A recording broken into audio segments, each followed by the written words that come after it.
he's got a pretty good combination because you don't have the best answer to this longer fast serve to the backhand. Honestly, you have to have pretty good feeling to do this, but if you're able to chop it, not go back, like stay close to the table, like kind of where you are right now, but really dig it with like stupid amounts of underspin and keep it long and low to the backhand, that's a viable option if you're really uncomfortable hitting it because it's going to stop his, it's going to change his rhythm on the forehand loop and put you back in control of the tempo and put you back in control of the point. But otherwise, this just is a confidence thing. You have to trust your shot and commit to hitting it because when you kind of play this half block, half loop, tentative shot, you're just giving him too easy of an opportunity. It's like you almost want to push, but you almost want to loop, but you almost want to block. And so you kind of do all three shots at once and it just lands right in the middle of the table and sits up for him to wail on. So I'd say commit to something. It's better to, for example, play a very high quality, long, deep push with underspin than it is to play a failed flip. Just as an example, commit to something. And I know, again, you mentioned the counter loop, but the counter loop here, a couple things. Because you weren't really sure what shot you were playing, it is absolutely impossible for you to expect to be counter looping here. Because if you don't know what shot you're playing, how do you know what shot he's going to play after? So mentally, this is a very difficult shot to counter loop, regardless of his quality, because you're doing it purely based off of reaction instead of anticipation. For example, if you flipped with purpose, like you just committed to a flip, and just this is just a random example, but you commit to a flip, so you know the rally is 100% going to be topspin, and you know he's going to loop with the forehand, you can probably expect this ball and counter loop it really easily. But because you're not sure, it catches you by surprise. And so it makes this shot really, really difficult. And it's not a technique issue on the counter loop, it's an anticipation thing. Hey guys, what's going on? It's Louie here, and welcome to a brand new VOD review. Today I'm going to be looking at a match from Jeff Timmerberg, also known as Jeff T-Berg on Discord. Lives in the United States, uses the Nitaku Fast Art G1 2.0mm on both sides with the Interforce ALC. So definitely a great setup, a little bit on the slower end, more control oriented, but not bad at all. USATT tournament rating is 1822, so we are going to be looking at a higher ELO player here, which is always super exciting, get into some more advanced stuff. But goals and context, I started playing proper table tennis in 2017, screwed around in college with a department store paddle and Simularish grip. Goal is to hit 2,000 before I get too old and my body breaks down. I'm almost 55. Well, I will say, the fact that you are already at 1822, at the age you're at, and you only started in 2017, not playing full time, is a very, very, very good level of improvement. That's really incredible. So you should be really proud of that accomplishment already. That's not bad at all, and that already makes you better than a lot of players. So props to you for being able to hit this rating already. I absolutely believe that 2000 is possible as well if you're already at 1822. And I truly believe that anybody at just about any age should be able to get to around a 2000 level. Now, above 2000, like 21, 22, 2300, the game does start to get physical, so younger players are always going to have a big advantage. But 2000, I think, is attainable for just about anybody with the right practice, the right work ethic, the right shots, the right mentality. I do think that that's super attainable for just about anybody. I mean, if you're like 98 years old, maybe not, that might be a little tough, but really realistically, if you're in your 50s, 60s, even your 70s, I think you should be able to get to 2000 with consistent practice. But anyway, strengths are game tactics, table control, serves, and blocks. And skill-wise, my goals are to make the loops much more consistent and attack more loop and counter instead of pushing and blocking. Mentally, I have a hard time attacking a ball with a loop or counter that I may have a 66% chance to land, preferring to go for basically a safer shot instead. And I realize I need to attack more often. This is a very common problem. Basically, you're opting for the safer shot because you know it'll work, but you're not able to play at your true potential because you're not willing to take risks. As of March of 2023, got to 1741, essentially never looping the ball. All pushes, blocks, counters, service winners, and table control. Soon after, I realized I was never going to get any better unless I worked on looping and attacking in general. Immediately got worse, which is very normal. If you learn something new, you will always initially, in terms of total skill, get worse. And then once you fully implement those skills, you'll get better. So that's super normal. Now on the comeback trail with improved attacks, but with a lot of room for improvement. I watched the video of myself playing. I can't believe the guy I'm watching is rated 1823. I look terrible, but somehow manage to beat people who look much better than I do. And as you get better and better, it's funny. If you were 1,000 still, like just learning how to play, and you watch yourself now, you'd probably think you were the best player in the world. As you get better and better, you notice more and more mistakes in your own play. So it's normal to think that you may look terrible, but a lot of the times you got to give yourself credit where credit's due. If you're beating an 1823, there's no such thing as pure luck in a win. That means you've obviously got some good skill. So again, props to you on that. Practice 1 to 2 training sessions in a small group of 3 to 4 players with a coach who is a 2000 level player, former British/Caribbean pro. Coaching started late 2023. 2 sessions per week at the club playing matches against players in the 14 to 2000 range. 2 times a week informally at work against players in the 1000 to 1400 range.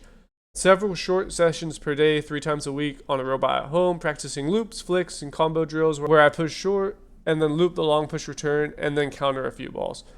So for this match, it's going to be you versus Kevin Zwicky at the Edgeball Teams event. That's one of my favorite tournaments, by the way, on May 5th, 2024. So this is a super recent match. I am the old guy with the gray hair and the teal and black Yola collared shirt. I dropped the first game and then rallied to win 3-1. I won by controlling the action, being more consistent, and actually ending a loop or two. Awesome, and I'm glad that you picked a match where you played well and won, because the mistakes that you make when you're playing well are the mistakes you're always going to make. So let's go ahead and take a look. To everyone watching at home, drop a like, leave a comment, help me with the algorithm. Sit back, relax, and enjoy the video. Alrighty, let's go ahead and get started. I have watched the first couple points just to get a feel for it, but anyway, let's go ahead and just watch the warm-up here. Forehand technique overall looks very good, very solid, looks stable. Backhand technique has an issue. It's very, very subtle, but it's very, very important. You tend to make a semicircle or like a circle with your racket on the backhand. And what I mean by that is from the point you finish, you don't always come directly back to the point you start. So I'm going to go ahead and put it in slow motion and go frame by frame here. Normally I don't nitpick technique too much, but this is extremely important, so I am going to point it out. So this is where your paddle finishes, right? So this is fine. Now watch what your paddle does directly after this shot. And we're going to go frame by frame. I'll show you when I see it. Right there. You see it? Look at the angle. Right here. It's so subtle. But that is extremely suboptimal as it relates to your recovery time and your stability on the back end. This we have to cut out. And then if we keep watching, you end up pulling back from that point. So it's almost like you have a double recovery. Like you take the paddle, you pull it down here, and then you pull it back to where you start. And then from there, you push forwards again. You drop it right there. There it is again. And then you pull back and almost do like a second recovery before your shot. And we'll watch one more time. There it is again, right there. And then you pull back before going forwards.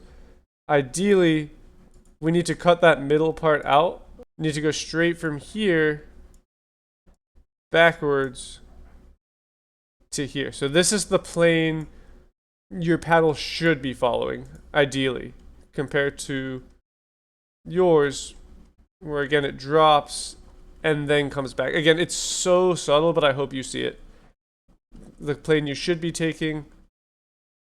That one was better, but again, you have like almost this double recovery. Where you are right now is fine. Where you finish is fine. But from where you finish, you should be coming directly to this point.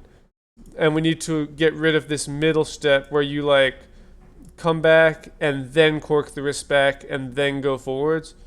It should just be a direct motion.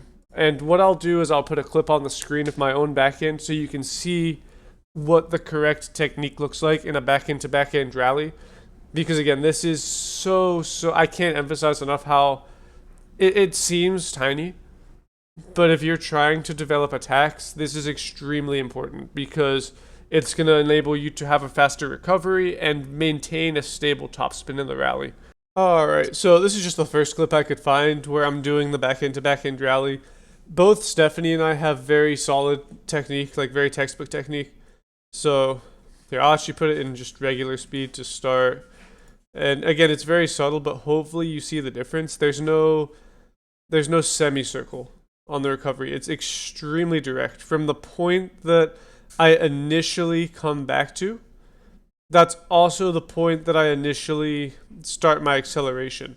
So now I'll put it in slow motion, or I'll even go frame by frame. So my paddle finishes right here, starts right here.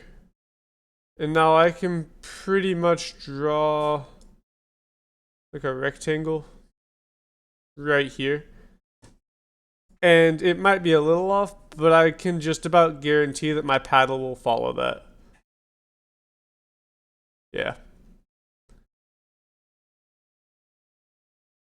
It's very direct. There's no second recovery. And the difference between this and your shot was once you came back here, you would pull back again and then go forwards from there. As opposed to my shot, where I'm just following as direct of a plane as possible between those 2 points. And if you look at Stephanie, she's doing the same thing. It's extremely direct. From the point you come back, you want to make sure you go forwards from that point as well. Very, very subtle, but very important. But anyway, back to the video. And actually, one more very quick point on the backhand before I keep going. One way to force yourself into this habit is to be conscious of it, which means initially you will probably be a little bit slower. But what I mean by that is when you finish your backhand, hold your backhand in the position you finish it for like half a second before you come back. So you rotate your elbow, you finish, freeze. Hold your paddle in that spot for like half a second and just consciously be aware of that spot. And then consciously bring it exactly from that point to where you want to start. And no matter how off you are when you come back, you have to force yourself again to freeze once you come back and directly go forwards from that point. So you finish your shot, you freeze, you recover. The second you're done moving your paddle back, you freeze again, wait for half a second, and force yourself to just come forwards from that point. So what you don't want to do is finish your shot, freeze, come back, freeze, and then bring your paddle back again from the point you froze at when you recovered, directly come forwards. And that should help fix your problem, and I'll put it in your notes. Anyway, let's get started. Not the hugest deal in the world, but I want to point out everything I can because every little thing adds up. And so if I catch something, I like to make sure I point it out. Alright, let's go ahead and get started with the VOD review. And if you're noticing that I time traveled, I did start this video the other day and I got super busy, so I didn't get a chance to review the full match. So I'm going to start that now. But sit back, relax, and let's go ahead and take a look and see what we find.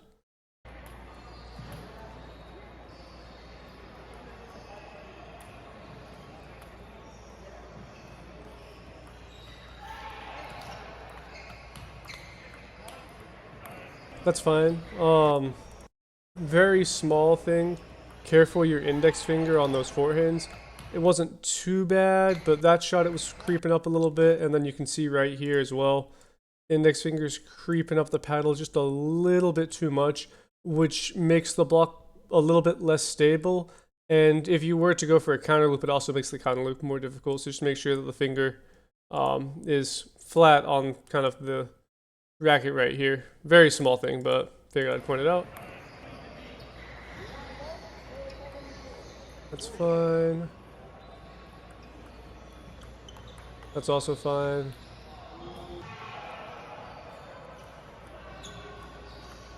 So on this one here, this is a problem of priorities in the sense of making sure you're prepared for the correct shots. And what I mean by that is, as a right-handed player, anytime you're doing a forehand serve from the backhand side, whether it's pendulum or reverse pendulum, and it's a serve that your opponent is going to push, your first idea always has to be backhand loop. And the reason for that is, if you're expecting to loop forehand and the ball comes to your backhand, it's very, very difficult to react to this. It's very difficult to bring your paddle back across your body and then set up for a backhand. However, if you expect the backhand and then the ball happens to come to your forehand, it's very easy to extend and move to your right as a right-handed player and still loop a forehand. So after this serve, your first idea should be here, and then basically reacting to every other spot that the opponent could play to. And if you see, I think you wanted to attack off of this serve, but you were very surprised when he returned to your backhand. And then you ended up pushing. We watched one more time. I think you're thinking forehand here, and so because of that, when it comes to your backhand, all you can do is push. But if you had the mindset of looping your backhand immediately, you would have been able to loop that. That's good. That's fine.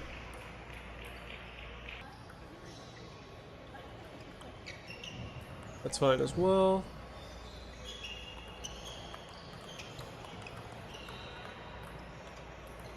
So this one here, you need to be a little bit more aggressive after you take the initiative.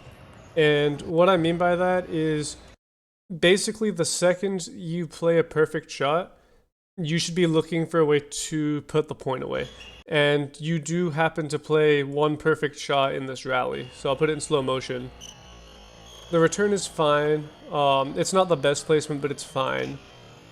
And then this shot is perfect. Like, that is absolutely perfect. And as a rule of thumb, as a right-handed player, you play a perfect shot cross court and it catches your opponent by surprise, they're almost always going to come back cross court. Maybe he plays to the backhand. If he does, whatever, good shot on him. But anyway, you play this perfect shot. The second you play this perfect shot, you have to be looking for a winner the next ball. The two spots you'd have for a winner after pushing him out this way, one, which is the easiest, is to just play the next ball deep into the backhand corner. Even if the shot's not perfect, because this initial shot was perfect, anything on the backhand side is probably going to win the point, or something right into his body. But instead, after you play this perfect shot, where he's way out of position, you play pretty passively, and you try to just kind of keep the ball on the table, and then it lets him back into the point. He switches to your backhand, and you end up making the mistake. So just be mindful that when you play a good shot, that's your time to take initiative in the point. Very good. Nice shot, nice shot. Yeah, same there.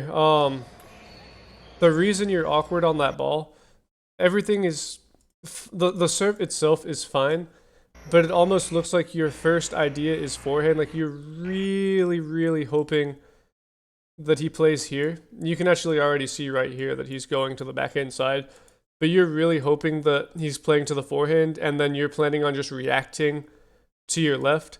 Even if you were to want to step around with your forehand or play your forehand here, like you're ideally playing both forehands here, it's still easier to expect the step around and react to when you need to move to the right than it is to expect this ball and react where you have to move to the left. And it's the same issue as that other point where you're not expecting this as your first idea, so you play a very awkward shot on that ball.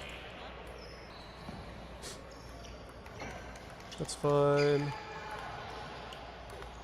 That's fine. So something I wish you'd try a little bit more is, and this is also kind of like a rule of thumb, anytime you have a right-handed player doing pendulum serves and they're like under 2,000, if you can return the pendulum serve with your forehand, then one of your default returns, and you should do it at least once or twice the first couple games to see if there's a huge hole in their game, should be just to push the ball extremely deep into the corner.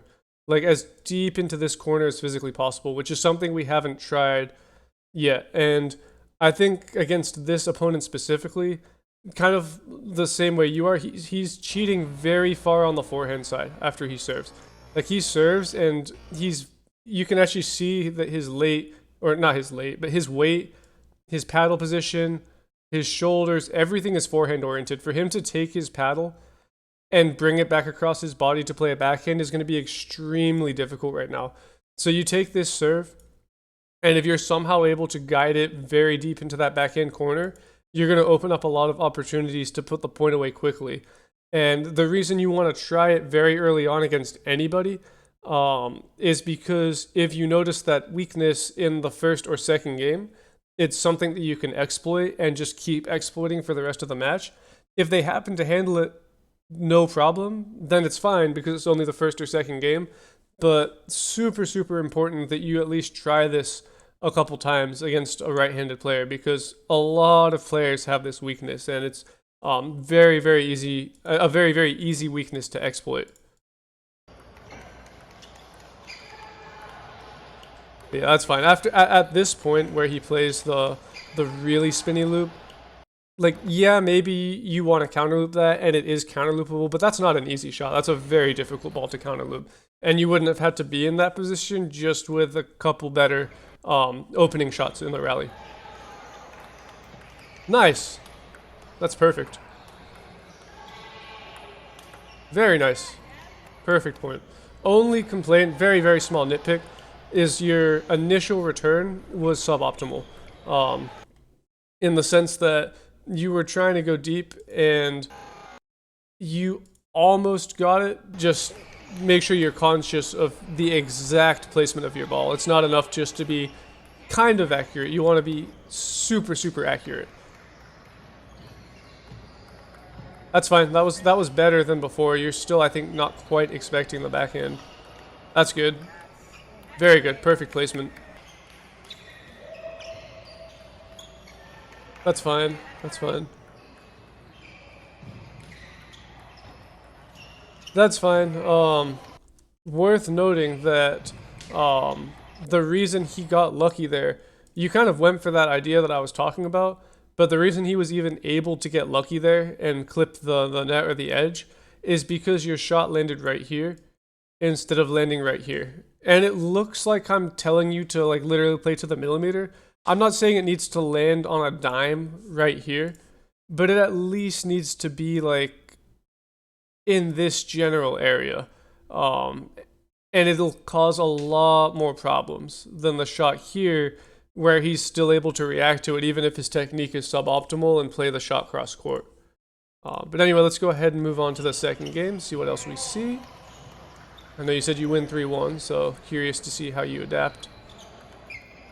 Yeah, same there. You're so close to like your return is so close to being at a 2000 level. Your idea is correct. Your execution is not ideal, and it's not necessarily a skills thing. I'm sure in practice, if I told you to play like really deep into the corner here, you could. But in the game, you're just thinking play it to the backhand, and you're not thinking about how precise you need to be. So it's kind of just landing in this general area. Again, you really want to try and get those balls deep. If you're going to push, then push. And it's going to give him a lot more trouble than this shot that kind of lands in the middle and allows him to open with the backhand loop.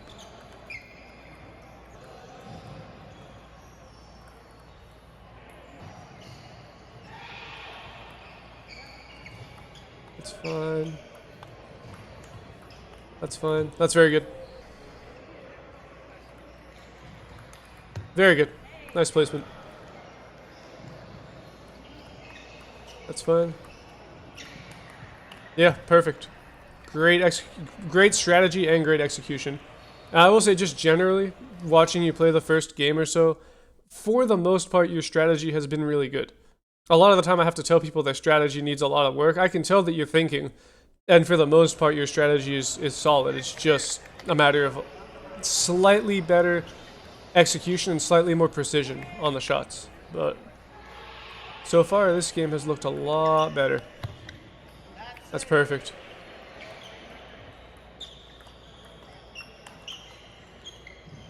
Nice, yeah, the rally is great. Just, again, on the serve return, a 2000 player lands the push right here. Your push is landing, it's so tiny, but your push is landing slightly shallower than that. As you can see, it's landing here. And then it's bouncing up pretty high, and it's giving him this opportunity. And so it's forcing you to play exceptionally well in the rally. And I think in the rallies themselves, you already have the skills to be at a 2000 level in terms of the stability of your shots. You don't need crazy power or super fancy shots, you just need stability. And I think you're there already in the rallies. But just getting into the rallies, you tend to put yourself in a really suboptimal position a lot of the time just because of these opening shots. Right idea. Something else that I've noticed is, and I know you kind of made the joke about it in the warm-up where you were like, proof my technique is not garbage in practice.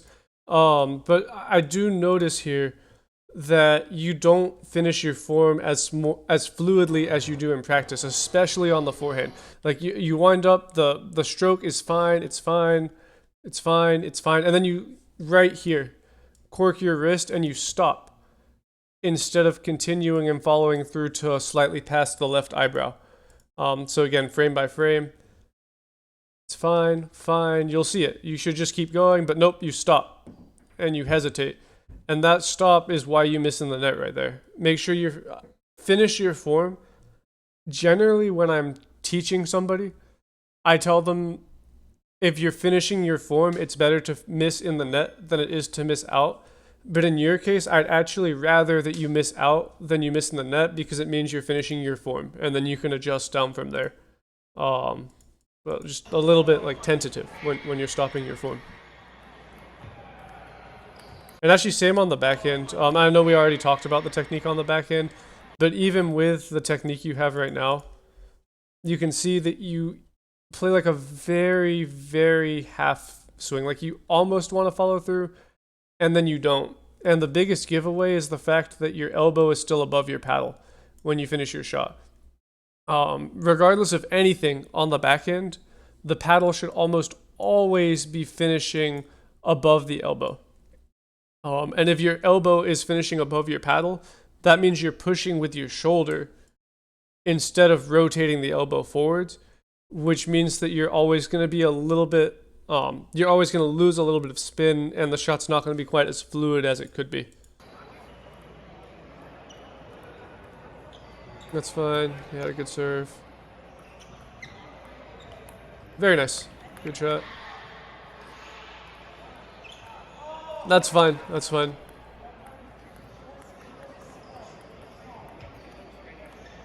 Yeah, same. Not finishing your form on the backhand. Specifically, pay attention to where your shot finishes, where your elbow finishes. So you start fine, like your elbow is a little above your paddle. For the most part, this is fine. But then as you start coming through the ball, it's subtle, but your elbow moves with your paddle, which results in your elbow finishing above your paddle and most of the motion coming from your shoulder.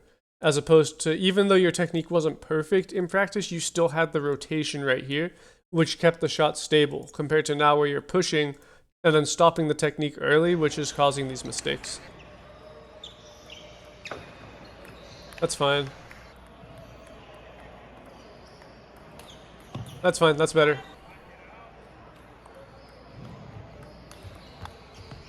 Nice. Yeah, that's good. Really good. So, you won that game. You played very, very well. Even with all these mistakes, you just took this game, and obviously you took the match off of an 18-21 with all of these mistakes. And again, nothing that I've mentioned is like power oriented. You don't need a million times more power. It's not even the counter loop, which I know you said you want to develop more, is not hugely important in terms of at least the mistakes that I'm seeing. And you won that game. It looked pretty close. I don't know what the exact score is.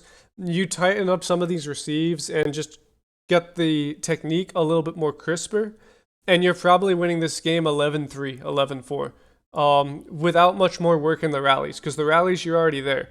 With just minimal work in the rallies and slightly more precise play, you're beating someone like this very comfortably, I would say.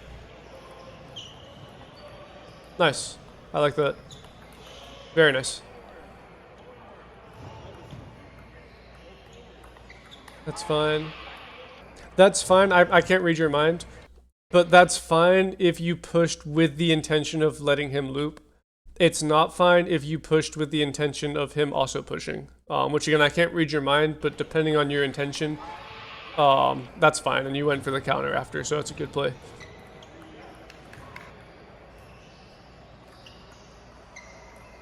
Yeah, be careful.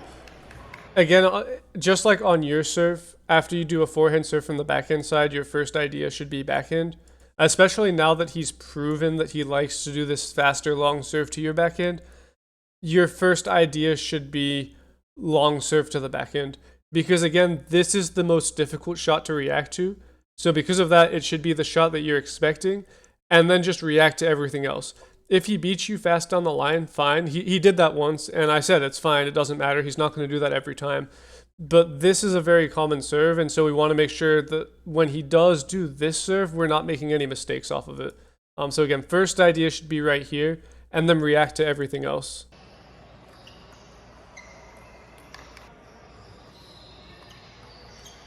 Nice serve. Very nice. Nice. Great variation. I really, really like that. Same. I won't point it out every time, but I am going to emphasize it one more time. Look at your elbow and the relation between your elbow and your paddle on this receive. So you're fine, fine. And then as you start to come forwards, your elbow and your paddle almost both move forwards together, as opposed to your elbow being the pivot point and your paddle just moving forwards. And so you can see if I go frame by frame, it causes this awkward push with the shoulder where you really feel like it's tough to get on top of the ball. And again, the sign that you didn't rotate is that your elbow is still finishing above your paddle. So again, we definitely want to tighten up that technique a little bit. Nice receive. Nice. Perfect placement. Not bad, not bad. It's fine.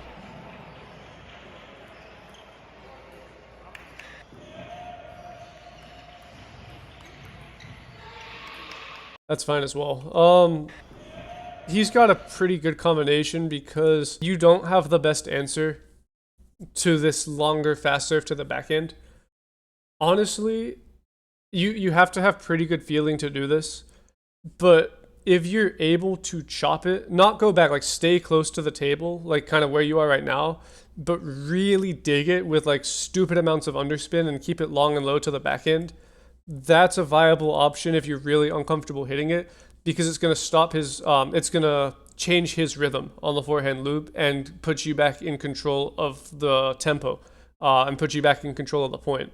But otherwise, this just is a confidence thing. You have to trust your shot and commit to hitting it, because when you kind of play this half block, half loop, tentative shot, you're just giving him too easy of an opportunity. It's like you almost want to push, but you almost want to loop, but you almost want to block, and so you kind of do all three shots at once, and it just lands right in the middle of the table and sits up for him to wail on.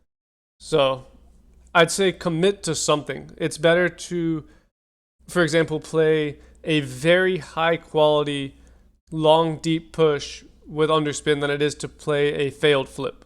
Just as an example, commit to something. And I know, again, you mentioned the counter loop, but the counter loop here, a couple things.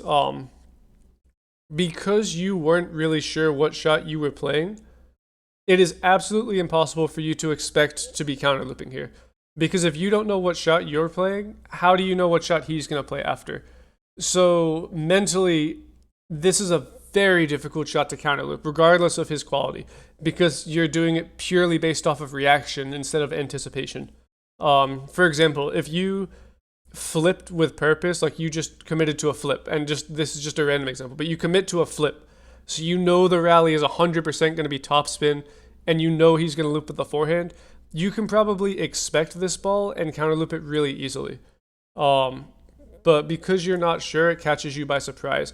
And so it makes this shot really, really difficult. And it's not a technique issue on the counter loop, it's an anticipation thing. Nice. Really good, really good. That was absolutely perfect.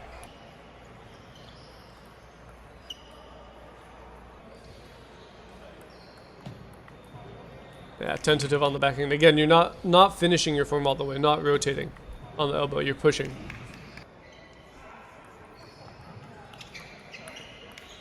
That's fine. That's fine. Again, I know I'm sounding like a broken record, but placement, slightly suboptimal. You went for like one of my favorite shots, which is that fade flip down the line with the forehand, but you're playing it right where he wants it. And just a little bit more focus on getting it deep into the corner is going to make a huge difference. And it goes without saying, but obviously the first time you try this in a match, you're probably going to miss out. You're probably not going to do it right. It's probably going to go high. He's probably still going to loop it. But at least being conscious of it and aware of it will allow it to get better over time because you'll be able to practice it.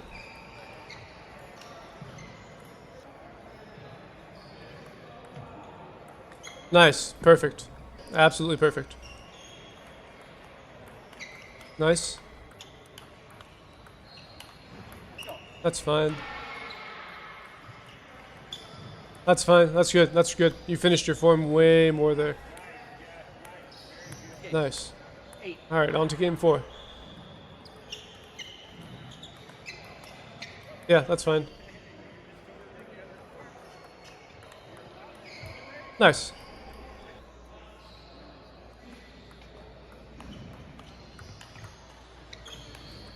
That's, the idea was correct.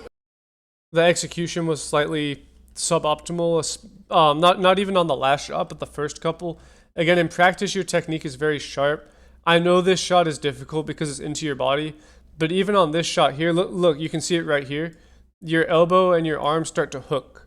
You stop finishing your form. You can see where your paddle finishes. But I mean, that's fine. I'll give you a pass because that was a difficult ball. But then this shot here absolutely should be finishing by your left eyebrow. 100%. But again, you almost, and then you have this like hooking motion with your wrist, and your paddle stops slightly sooner than it should. And so even on the shots where it lands, the quality is not as high as it could be, and you're letting him stay in the rally. And then this third shot, you move, so your position is much better. But again, you make contact with the ball, and then you can see exactly when you're, like I'm seeing the red side of your paddle on the forehand, and I definitely shouldn't be seeing it. And again, I know that's a tougher shot, but my point still stands. Make sure that you're finishing your form, especially on the forehands.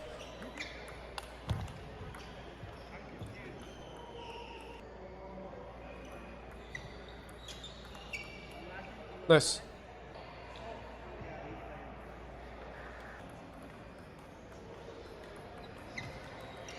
Nice. Now you're on cruise control now.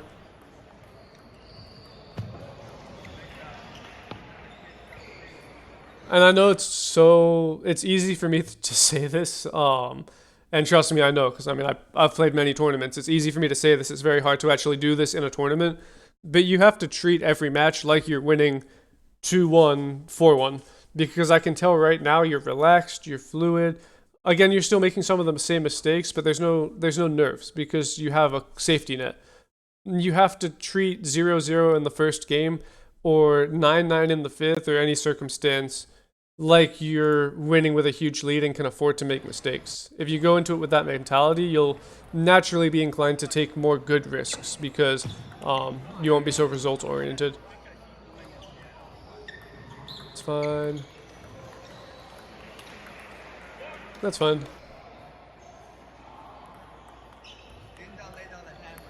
Very good.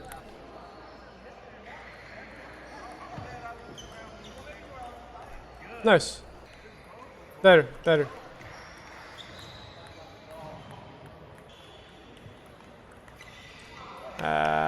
Rushing, but not bad. Right idea. Nice. That's a really good win. So let me go ahead and type up your notes. I will be right back. Alrighty, so I've got your notes typed up. They're relatively simple, but they are extremely important, and they're pretty tough issues to fix, so it's probably going to take a little bit of time. But I do think that your game overall is really strong. You can easily get to 2,000. So we just need to start fixing some of these finer details. So again, it's tough, but once you fix this stuff, you're definitely going to see your level increase. Firstly, just the technique needs to be much sharper on the backhand. And I say the backhand specifically because even in practice, the backhand technique had some issues. So just to reiterate what I mentioned at the beginning of the video, no more semicircle, no double recovery. From the point that you initially come back, come forwards as well from that point. You don't want to come back again, and then go forwards. You just want to come back, stop, and come forwards.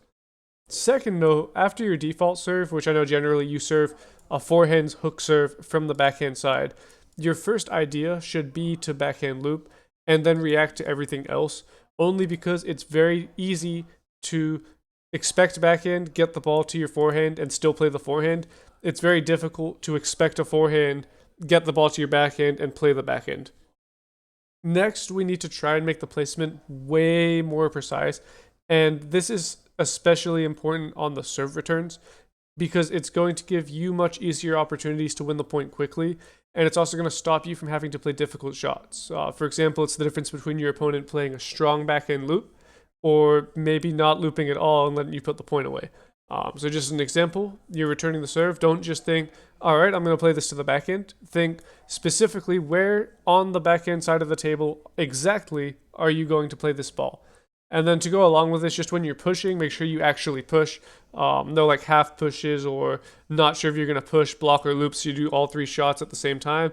If you decide to push, commit to the push and play a good push, because a good push is going to be better than an uncertain shot. And it's also going to make it easier to predict how your opponent plays, which is just going to make the rally a lot more comfortable. Next is after your well-placed shots, and this was more so at the beginning of the match, but I still wrote it down. Anytime you have a really well-placed shot, make sure that you take initiative because this is when you have the biggest advantage and highest probability of winning the point. And then finally, and very, very important as well, is finish your form. This is match specific, so that means the only way to practice this is in matches because in practice you already do this. But especially on the forehand, no matter how much pressure you feel you're under, use your left eyebrow as like a benchmark or a marker for the height your paddle should finish, or the height your paddle should be when you finish. You shouldn't be corking the wrist. I shouldn't be seeing the red side of your paddle because you're flipping it around as you finish and stopping your form. And then on the backhand, this is a separate issue to the technique issue at the top. This relates to, again, not finishing your form, and you can check this by just seeing where your paddle is in relation to your elbow. If your paddle starts under your elbow and finishes above your elbow, you played the shot correctly. If your elbow is still above your paddle when you finish the shot, that means you pushed with your shoulder and didn't finish your form. So anyway, that's going to do it for this video. Thank you all so much for watching. I know this was a longer video, but hopefully it was useful nonetheless. If you guys are interested in free coaching, then make sure to check the link in my description where my Discord server is located, which has instructions. If you enjoyed the video, make sure to leave a big thumbs up. It really does help with the channel and with the algorithm, of course. But anyway, thank you guys again for watching, and until next time.